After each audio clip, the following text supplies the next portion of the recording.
அஸ்ஸலாமு அலைக்கும் வரஹ்மத்துல்லாஹி வபரகாத்துஹு. கனவுகள் பொதுவாக மனிதனுக்கு வரக்கூடிய ஒன்று. பகலிலும் சரி இரவிலும் சரி வரக்கூடிய கனவுகள் விஷயத்திலே நாம் அந்த கனவை யாரிடமும் சொல்லக்கூடாது. ஏன் சொல்லக்கூடாது என்றால், அந்த கனவை யாரிடம் நாம் முதலாவதாக சொல்கிறோமோ அவருடைய நாவிலிருந்து எது வருகிறதோ அது அனைத்தும் கபூலாகிவிடும் என்பதாக நம்முடைய உலமாக்கள் சொல்கின்றார்கள். ஆக கெட்ட கனவுகள் அதை அறவே சொல்லக்கூடாது. நல்ல கனவுகளை எல்லோரிடமும் சொல்லக்கூடாது. பேணுதலாக உள்ள சங்கைமிகு உலமாக்கள், ஐங்கால தொழுகை பேணுதலாக தொழக்கூடிய மக்கள், குறிப்பாக சிலரிடம் மட்டும் சொல்வது போதுமானது. அதுவும் சொல்லாமல் இருந்தால் சிறந்தது. கனவினுடைய விஷயங்களை நினைத்து பயந்து விடக்கூடாது. ஒரு கனவை கண்டால் அதுவே நம்ம வாழ்க்கைக்கு போதுமானது என்று ஆகவும் கூடாது. பொதுவாக கனவுகள் வருவது உண்டுதான். ஆக கெட்ட கனவுகள் வந்தால் அந்த கனவினுடைய தீங்கிலிருந்து அல்லாஹ்விடத்திலே பாதுகாப்பு தேட வேண்டும். நாம் எந்த இடத்தில் உறங்கி கொண்டிருக்கிறோமோ அங்கிருந்து சற்று நகர்ந்து படுக்க வேண்டும்.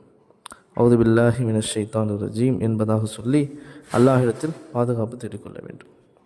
மௌலானா யூனுஸ் பாலன்பூரி தாமத் பரக்காத்தும் அவர்கள் இரவிலே உறங்கும் பொழுது நமக்கு கெட்ட கனவு வராமல் இருப்பதற்காக முஜர்ரபாத்துல் அமல், அனுபவ ரீதியாக இந்த அமல்களை செய்து பலன் கண்ட விடயங்களை அவர்கள் எடுத்து சொல்கிறார்கள். லஹுமுல் புஷ்ரா ஃபில் ஹயாத்தி துன்யா ஒஃபில் ஆஹிரா லா தப்தீல லி கலிமாத்தில்லா ذَلِكَ هُوَ الْفَوْزُ الْعَظِيمُ.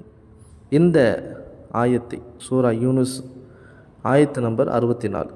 இந்த ஆயத்தை இரவிலே உறங்குவதற்கு முன் 3 தடவை ஓதிக்கொண்டு உறங்கினால் கெட்ட கனவுகள் வராமல் அல்லாஹ் தஆலா பாதுகாப்பான். கெட்ட கனவுகளும் வராது, வரக்கூடிய கனவிலிருந்து நமக்கு தீங்கும் ஏற்படாது இன்ஷா அல்லாஹ். ஆக கெட்ட கனவுகளை வராமல் இருப்பதற்காக இந்த ஆயத்துக்களை ஓதிவிட்டு தூங்குங்கள். கண்ட கனவை யாரிடமும் சொல்லாதீர்கள். அதற்காக வேண்டி விளக்கம் தேவை என்பதற்காக நாம் பைத்தியத்தைப் போல மனம் குழப்ப வேண்டிய ஒரு அவசியமும் இல்லை.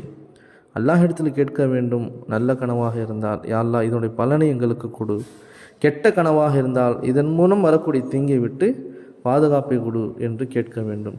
நாம் மேலே சொன்ன அந்த ஆயத்தை இரவிலே உறங்குவதற்கு முன் 3 முறை ஓதிவிட்டு இன்ஷா அல்லாஹ் தூங்குங்கள்.